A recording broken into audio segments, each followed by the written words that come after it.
Hello and welcome students to my YouTube channel the zone.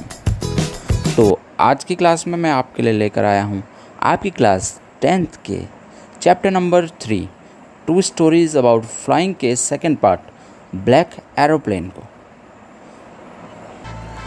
तो बच्चों, क्या कभी आपके साथ ऐसा हुआ है कि आप किसी स्थान पर, किसी जगह पर बहुत बुरी तरह फंस गए हों, बाहर निकलने का कोई रास्ता ना हो और तब एक एंजल आकर आपको उस जगह से बाहर निकाल कर और फिर कहीं छूमंतर हो जाए?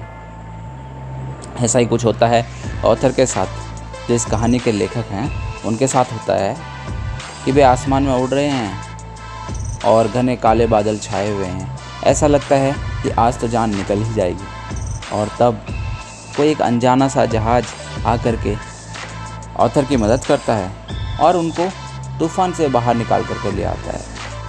तो आइए आपको ले चलता हूँ उसी पुराने खटारा डकोटा प्लेन में, जिसमें ऑथर अपने घर को पेरिस से इंग्लैंड को जा रहा है। Let's get started.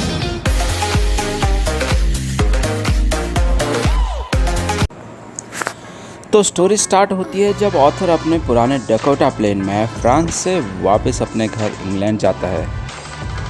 आधी रात का समय है। चंद्रमा उनके पूरब में बिल्कुल उनके पीछे था। आसमान में तारे टिमटिमा रहे थे। वह बहुत खुश था क्योंकि वह कुछ ही देर में अपने परिवार के साथ होगा।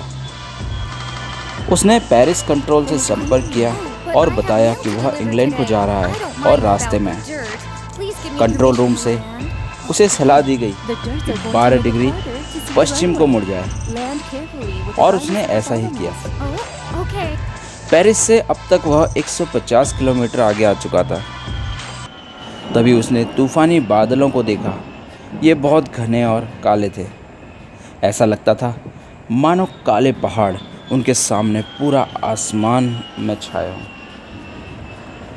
पर वह तो जल्द से जल्द घर पहुंचना चाहता था। उसने रिस्क लेने का फैसला लिया। उसने अपने पुराने डकोटा हवाई जहाज़ को सीधा बादलों में घुसा दिया। प्लेन के बाहर घना अंधेरा था। पुराना खटारा डकोटा प्लेन उछाल मारता हुआ डगमगाने और कांपने लगा। उसका रेडियो सेट और कंपास जिससे वह संपर्क करता दोनों बेजान से हो गए। उसने पेरिस कंट्रोल से बात करने की कोशिश की पर सब बेकार। वह तूफान में गुम हो गया। उसे खुद ही पता नहीं था कि वह कहाँ है। तभी अचानक उसे काले बादलों के बीच एक दूसरा प्लेन दिखा।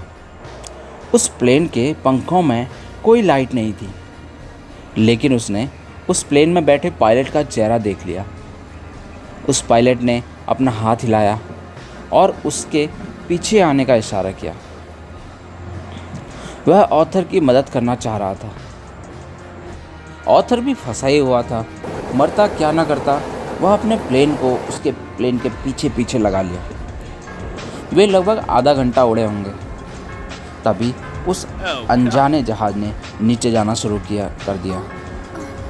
ऑथर भी उसी के पीछे पीछे चला गया और तभी उसने देखा कि वह बादलों से बाहर आ गया है। उसने रनवे की 2 लंबी लंबी लाइनें देखी। यह एक एयरपोर्ट था। कमाल हो गया, वह सुरक्षित था।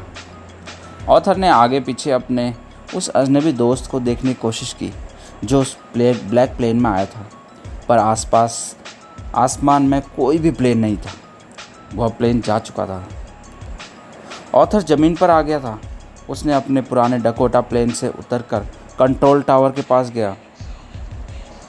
उसने वहाँ कंट्रोल सेंटर में बैठी महिला से पूछा कि वह आदमी कहाँ है जिसने आसमान में तूफ़ान के बीच उसकी मदद की।